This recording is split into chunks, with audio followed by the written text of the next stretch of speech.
Their codes were broken. Our trap was set. I stood on the flight deck of the USS Enterprise that morning of June 4th, 1942, watching our dauntless dive bombers warming up for launch, their engines roaring like angry lions preparing to strike. The Pacific Ocean stretched endlessly before us, painted gold by the rising sun, deceptively peaceful for what was about to become the graveyard of the Imperial Japanese Navy's proudest carriers. Somewhere out there, 200 miles northwest of Midway Island, Admiral Chuichi Nagumo's 4 carriers, Akagi, Kaga, Soryu, and Hiryu, the same ships that had devastated Pearl Harbor just 6 months earlier, were steaming confidently toward their target, their decks loaded with aircraft, their crews preparing for what they believed would be another easy victory. What they didn't know was that we had been reading their messages for weeks, knew exactly where they would be, and were about to spring the most devastating ambush in naval history. My name was Norman Jack Dusty Cleiss, Lieutenant Junior Grade, and I was a dive bomber pilot with Scouting Squadron 6 aboard the Enterprise. Born in Coffeyville, Kansas, in 1916, I had graduated from the Naval Academy in 1938. I had earned my wings in April 1941 and had been flying combat missions since the Marshall Islands raids. By June 1942, I thought I understood carrier warfare, but nothing had prepared me for what we were about to witness, the complete destruction of Japan's carrier force in minutes that would change the entire course of the Pacific War. The ready room aboard Enterprise was thick with cigarette smoke at 0400 hours on June 4th. Lieutenant Commander Clarence Wade McCluskey, Jr., our Air Group commander, stood at the front with his pointer. McCluskey was a 1926 Naval Academy graduate who had taken command of the Air Group just 2 months earlier. "Gentlemen," McCluskey began, "the Japanese carrier force has been located approximately 200 miles northwest of Midway." He tapped the map. 4 carriers, Akagi, Admiral Nagumo's flagship, Kaga, Soryu, and Hiryu, accompanied by 2 battleships, 2 heavy cruisers, and 11 destroyers. These weren't just any carriers. These were the heart of the Kido Butai, the mobile strike force. Akagi and Kaga were Pearl Harbor veterans, massive ships that could launch over 60 aircraft each. Soryu and Hiryu were newer, faster, equally deadly. Together, they carried 248 aircraft and the most experienced carrier pilots in the world. Commander Joseph Rochefort and his team at Station Hypo have been reading the Japanese naval code JN-25 for weeks, McCluskey continued. "We know their entire operation plan. They'll strike Midway at dawn, then wait for our carriers to respond so they can ambush us. What they don't realize is that we're already here." The intelligence officer explained Operation MY, Admiral Yamamoto's plan to capture Midway and destroy our carrier force. It was elaborate, perhaps too elaborate. Invasion forces from the southwest, a diversionary attack in the Aleutians, the carrier strike force from the northwest, and Yamamoto himself commanding from the battleship Yamato 300 miles behind. "The Japanese will launch their Midway strike at 0430, he said. "Most of their fighters will be engaged. Their carriers will be recovering and rearming aircraft, their most vulnerable moment. This is when we strike." Lieutenant Earl Gallagher, commanding Scouting Squadron 6, made careful notes. A Pearl Harbor veteran, Gallagher was meticulous. Beside him, Lieutenant Richard Best from Bombing Squadron 6 studied the weather. Wind southeast at 5 knots, scattered clouds at 1,500 feet, perfect diving conditions. I looked around at my squadron mates. Some were combat veterans, others facing their first battle. We all understood the stakes. The Japanese had better fighters. The Zero could outmaneuver anything we had. They had more experienced pilots, and we would be operating at extreme fuel range, 175 miles out and back with minimal reserve. "Torpedo 8 from Hornet will go in first," McCluskey added. "The dive bombers follow. We launch at 0700. By 0600, the Enterprise flight deck was controlled chaos. Deck crews in coloured jerseys performed their specialised tasks: red shirts loading bombs, purple shirts fueling aircraft, brown shirts checking mechanical systems. I walked toward my aircraft, SBD Bureau number 6039. My rear gunner, John Snowden, was already checking his twin .30 caliber machine guns. Snowden was from Illinois, a quiet man who had saved my life before by spotting incoming Zeros. "Morning, Snowden," I said, climbing up. "Morning, Mr. Kleiss. Going to be hot today?" I ran through my pre-flight inspection: control surfaces, bomb rack, fuel load. We had 230 gallons in the main tank, plus two 58-gallon wing tanks. With careful management, about 4.5 hours of flight time. The SBD Dauntless wasn't the fastest, 255 miles per hour top speed. But it was incredibly stable in a dive and tough as nails. It could absorb punishment that would destroy other aircraft. I strapped into the cockpit, surrounded by familiar instruments: altimeter, airspeed, fuel gauges, engine temperature, oil pressure. At 0645, "Pilots, start engines," came over the loudspeaker. I pressed the starter, and the right R1820. Cyclone roared to life. First to launch were the fighters, 20 F-4F Wildcats for combat air patrol. Next went the torpedo bombers, 14 TBD Devastators from Torpedo Squadron 6 under Lieutenant Commander Eugene Lindsay. I watched them lumber down the deck with their Mark 13 torpedoes, barely clearing the deck edge. They looked vulnerable. Finally, our turn. Scouting 6 under Gallagher with 18 planes, bombing 6 under Best with 15 planes. I was number 2 in the 3rd Division. McCluskey would lead us all. The launch was always dangerous. Enterprise turned into wind, increased to 30 knots. The flight deck officer whirled his flag, full power. The flag dropped. I released brakes and surged forward. The island flashed by. Deck edge approached. At 65 knots, I eased back and felt the wheels leave. For a moment, the heavily loaded bomber hung. Then the wings bit air and we climbed. "Good takeoff, Mr. Kleiss," Snowden said. "Thanks. Keep your eyes peeled." It took an hour for the strike force to form up. By 0806, we had 33 dive bombers from Enterprise climbing to 19,000 feet. The planned rendezvous with Hornets Group never happened. McCluskey decided to proceed alone rather than waste fuel. We flew northwest at 19,000 feet in radio silence. I constantly checked instruments and bomb sight. At this altitude, I would have perhaps 10 seconds to line up and release. No second chance. At 0920, we reached the intercept point. Nothing. Empty ocean. My fuel gauge showed over half consumed. Quick calculation, maybe 30 minutes to find them before turning back or ditching.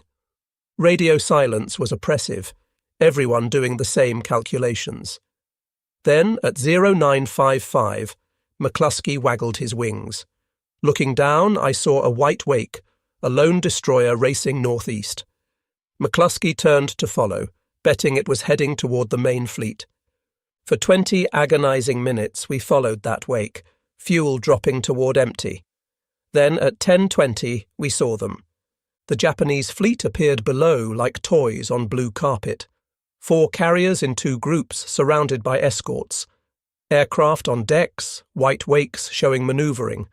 Incredibly, no Zero fighters at our altitude, all down low finishing off torpedo squadrons. "This is McCluskey. Scouting 6, take the left carrier. Bombing 6, the right." But in confusion, both squadrons began diving on Kaga. I pushed forward and nosed into my dive. Acceleration was brutal, pressing me back. The altimeter unwound. 18,000, 15,000, 12,000 feet. The carrier grew in my bomb sight. I could see aircraft on deck, crew running, anti-aircraft guns swivelling. Black flak puffs burst around us, but I held steady.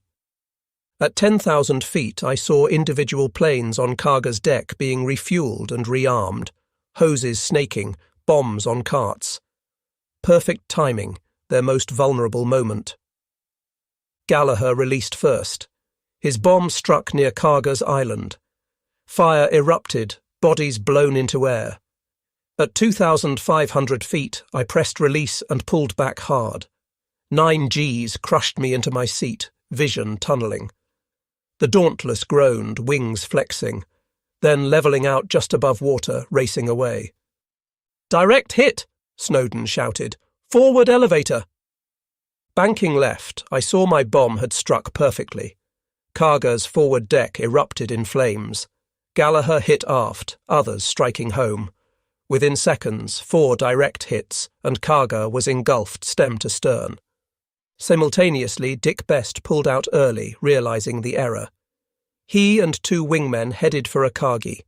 Best put his 1,000-pound bomb through Akagi's deck amidships. It penetrated to the hangar and exploded among armed aircraft. Akagi became an inferno.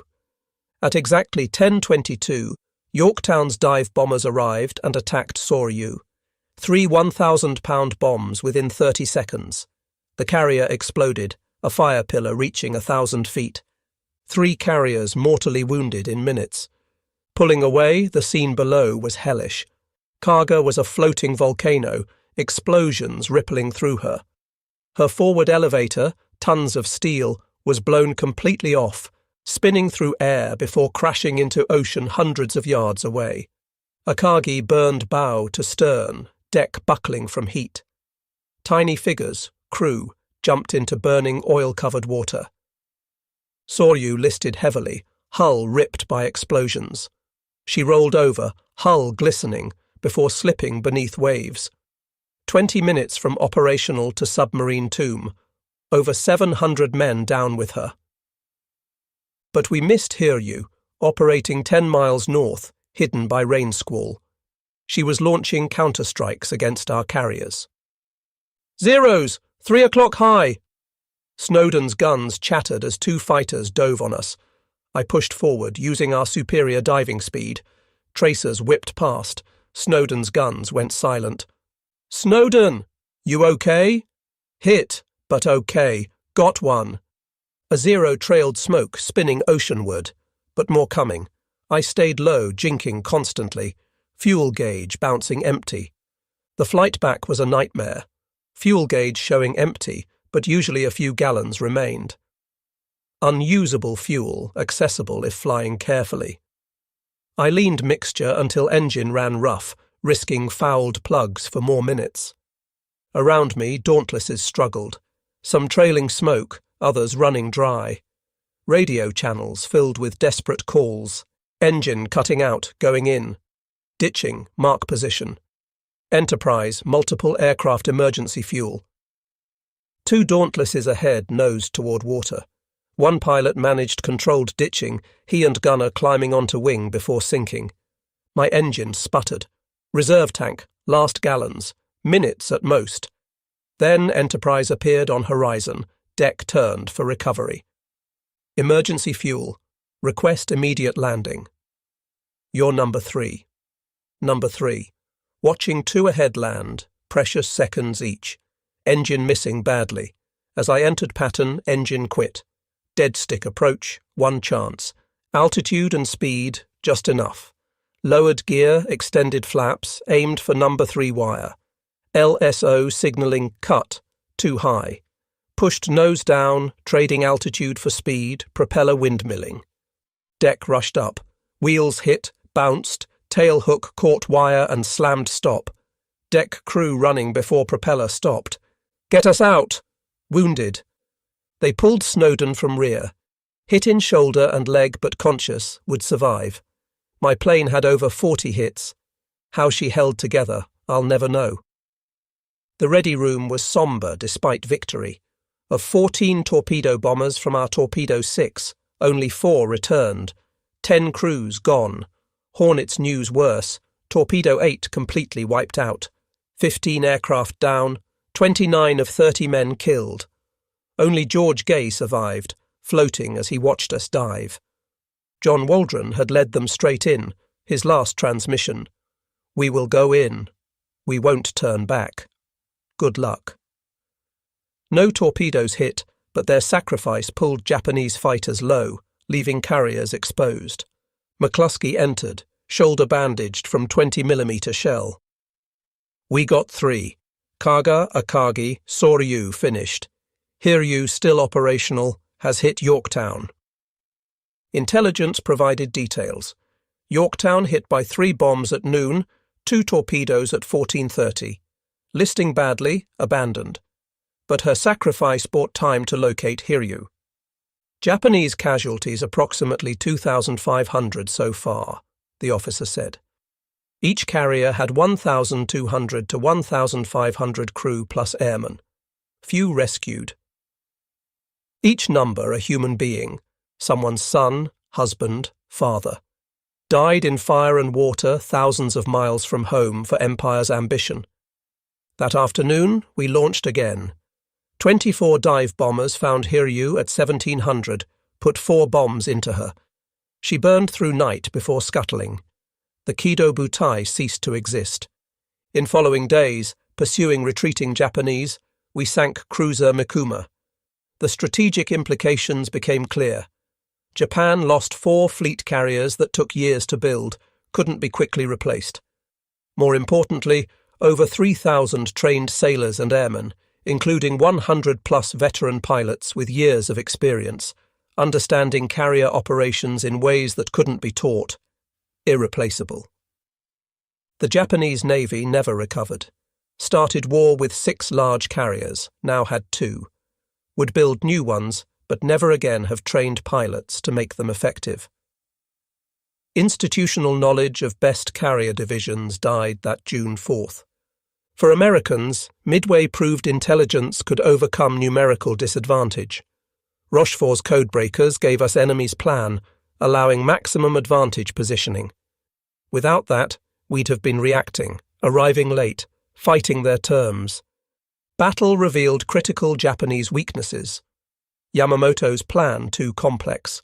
Forces scattered thousands of miles, unable to support each other. Radio silence prevented coordination when plan failed. They underestimated American capabilities, believing we'd react predictably. Nagumo faced impossible decisions. When scouts reported American ships at 0728, he was rearming for second Midway strike. Launch immediately or wait to properly arm.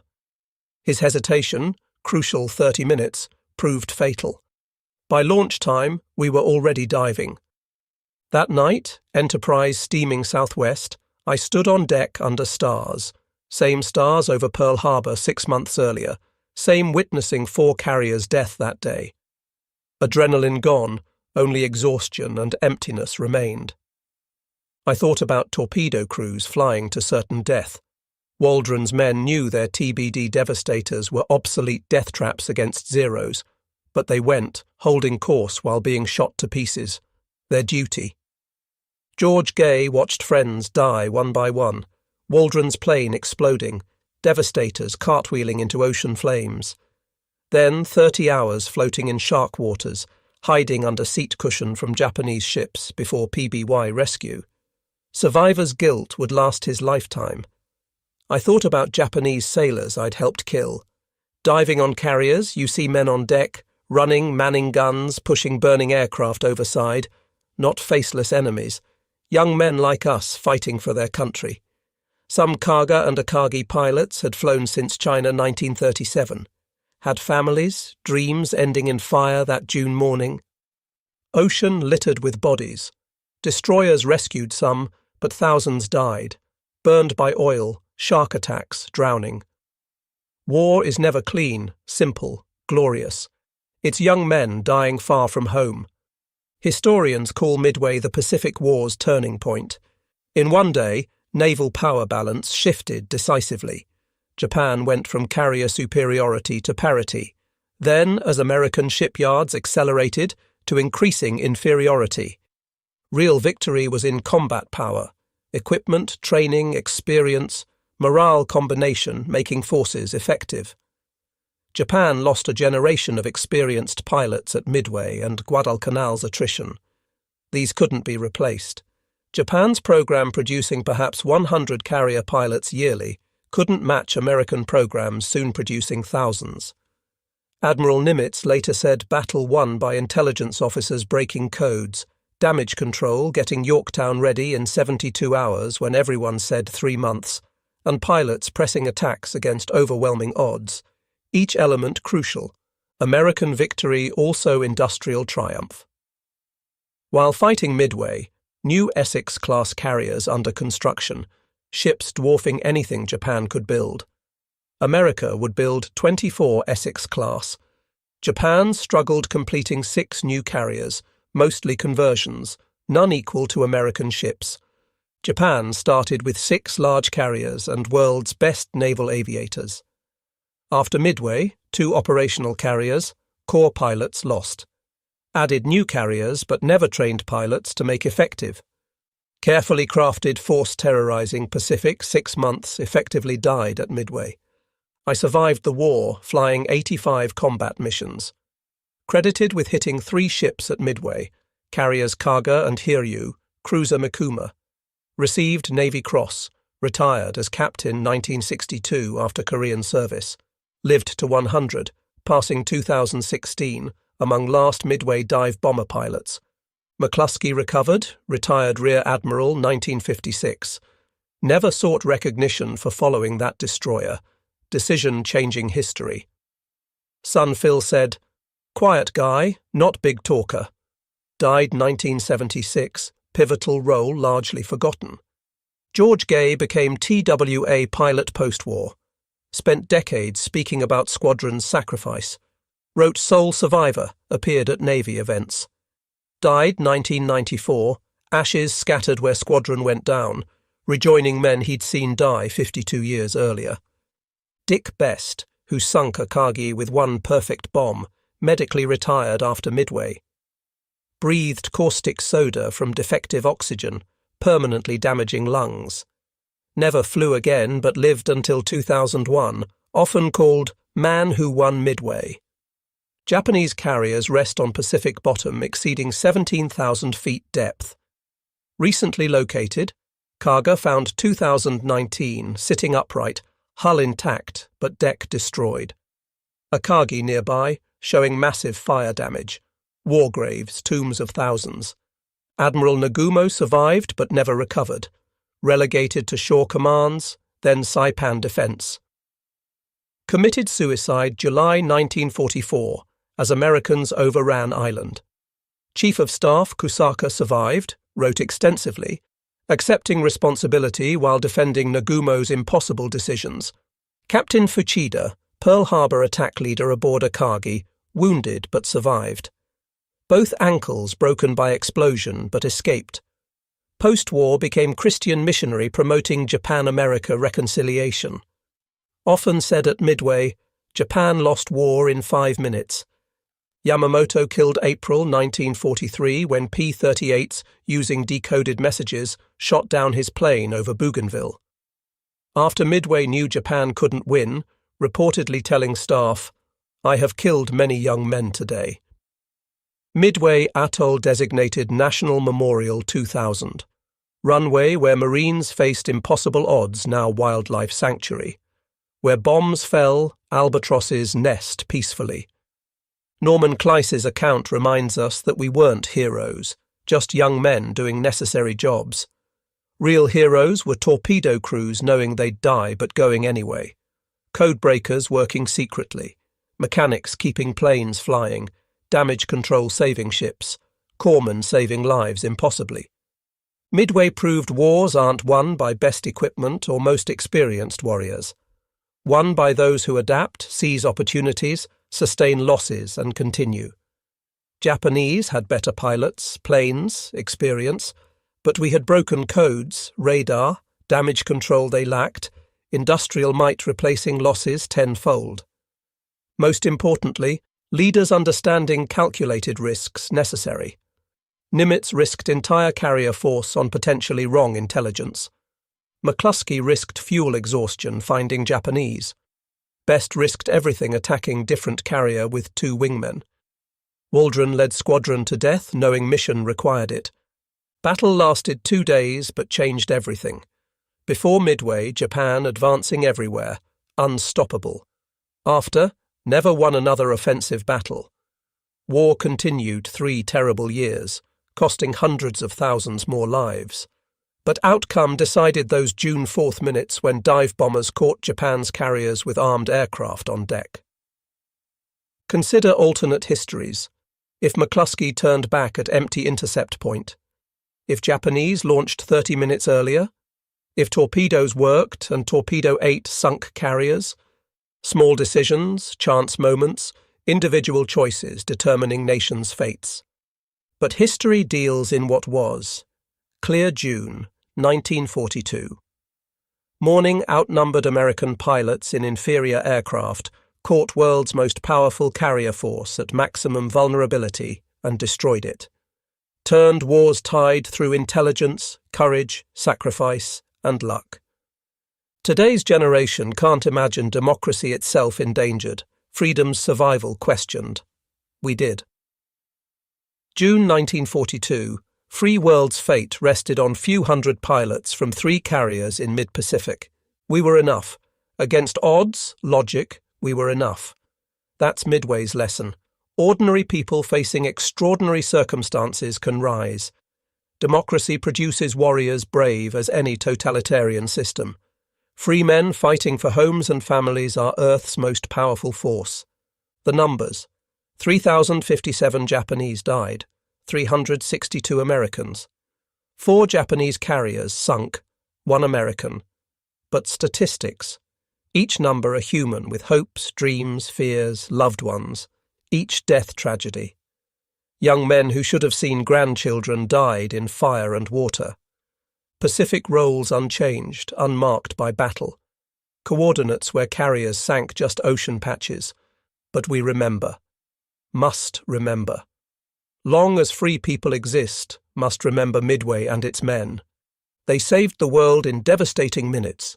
4 carriers, Imperial Navy's pride, reduced to burning hulks in breakfast's time. War's course, nation's fate, freedom's future decided by dive bomber pilots pressing attacks against impossible odds. That's the legacy, not just victory, but example. When tyranny threatens, free people rise. Courage isn't fear's absence, but action despite it. Sometimes world's fate rests on few brave individuals, and ordinary people do extraordinary things. Midway's dead, American and Japanese, deserve remembrance as humans who gave lives serving countries. American pilots flying to death protecting freedom. Japanese sailors dying, saving burning ships. All brave men deserving better than dying young in Pacific's middle. But sacrifice wasn't vain. Freedom survived, flourished. Pacific once battlefield, now peaceful, travelled by merchants, not warships. Japan and America, bitter enemies, now close allies. War seeming endless over 75 years. Soon none remain who can say, I was there. Saw Kaga explode, watched Akagi burn, dove through flak to hit target. But story endures, must endure. Because freedom-valuing people need knowing freedom isn't free, purchased with blood of men climbing into obsolete torpedo planes flying to death, diving through flak walls, hitting targets, giving everything, stopping tyranny. That's what Midway did. Stopped tyranny, saved freedom, changed history. In world-altering minutes on clear June 1942 morning, when world's fate balanced and American pilots tipped scales toward freedom,